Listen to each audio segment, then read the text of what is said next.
All right, so here is our first post-AP lesson. Calculus AB is really Calc 1.5. So this is a topic that Calc BC teaches.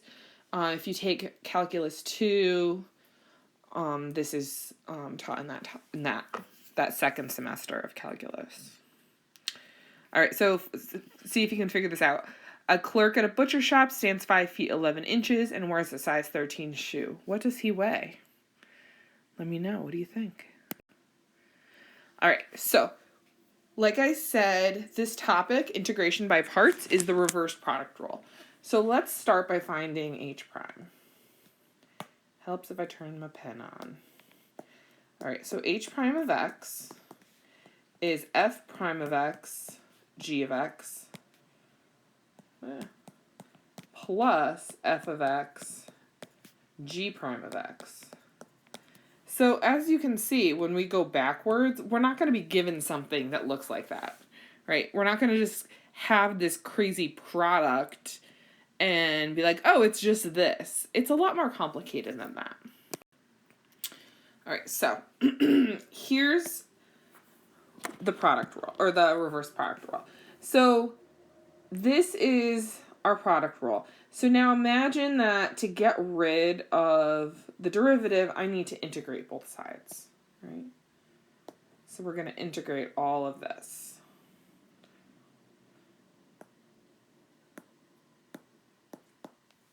So the antiderivative of the derivative is just f of x times g of x.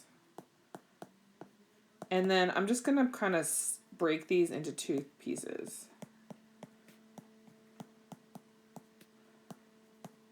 Plus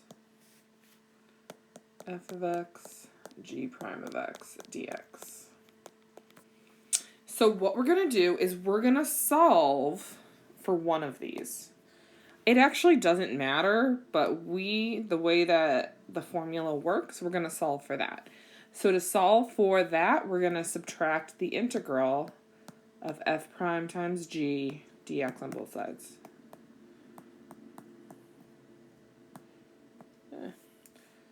So we end up getting that integral, f of x, g of x, g prime of x,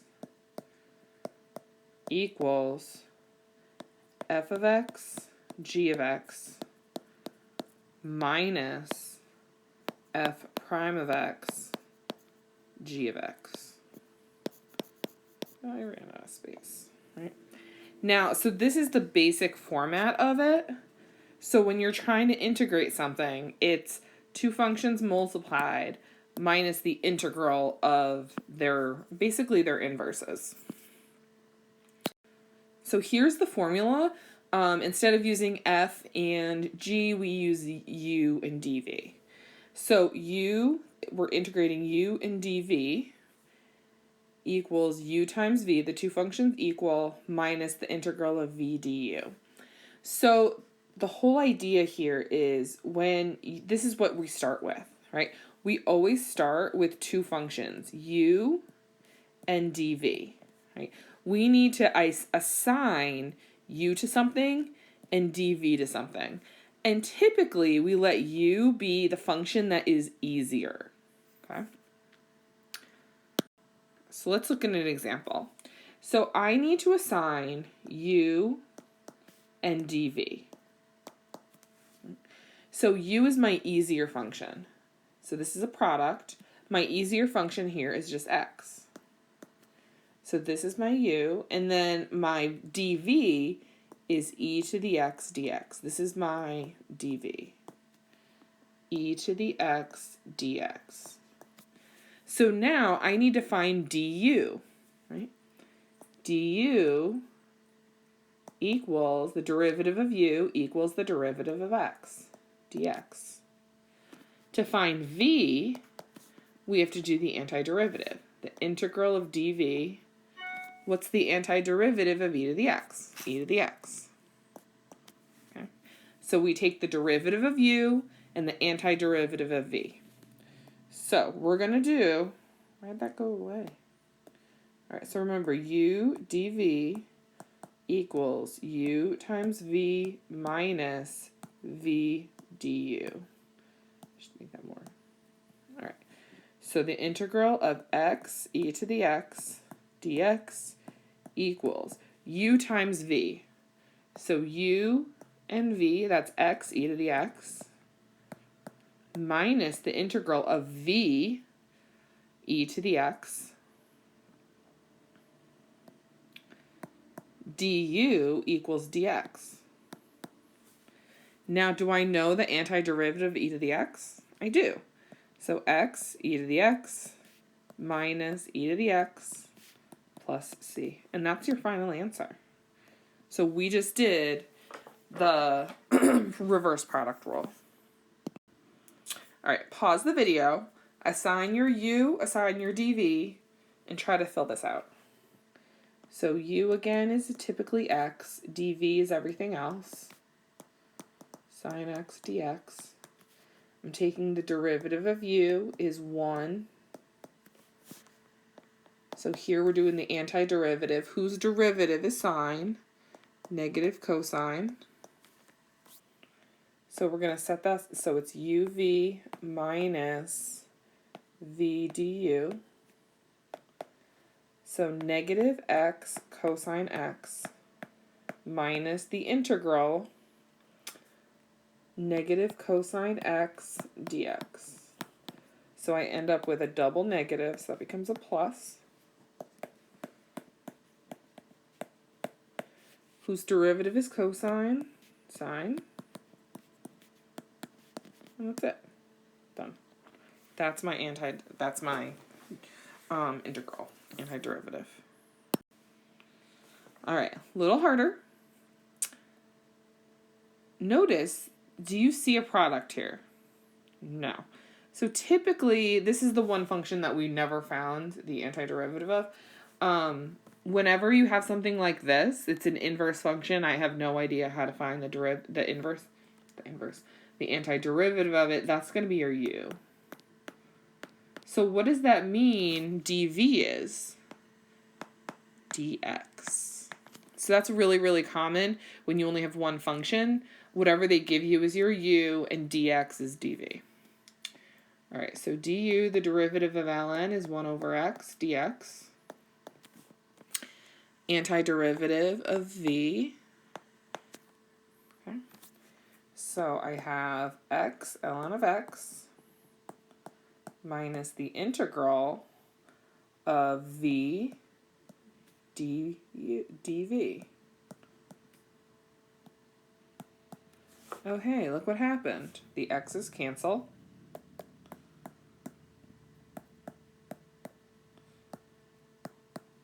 Antiderivative of 1.